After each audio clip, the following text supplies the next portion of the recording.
আসসালামু আলাইকুম ছোট বন্ধুরা। আজকে আমরা আতা গাছে তোতা পাখি কবিতাটির আবৃত্তি, মূল ভাব এবং বানান সহ শিখব। আতা গাছে তোতা পাখি, ডালিম গাছে মৌ, এত ডাকি তবু কথা কও না কেন বউ।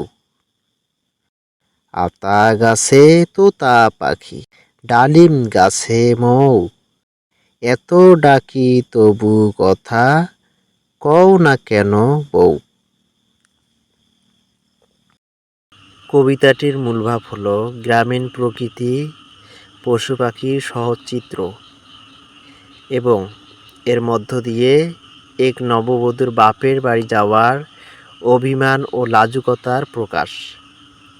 ছড়াটির সহজ সরল ছন্দে মূলত শিশুদের বিনোদন দেয়া এবং গ্রামীণ শব্দের সাথে পরিচয় করিয়ে দেয়া হয়েছে।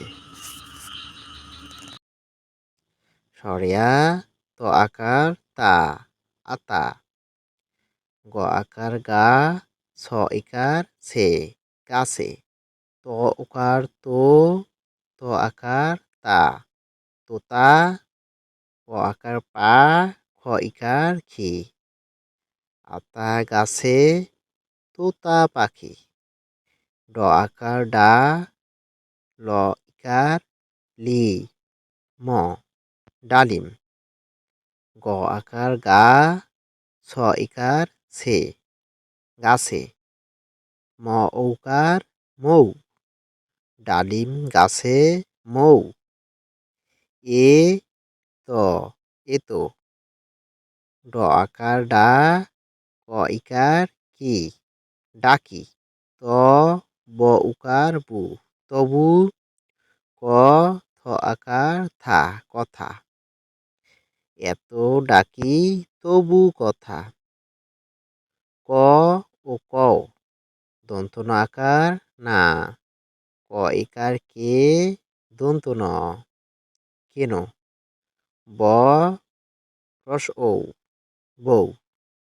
কও না কেন বউ। আতা গাছে তোতা পাখি, ডালিম গাছে মৌ, এত ডাকি তবু কথা কও না কেন বউ।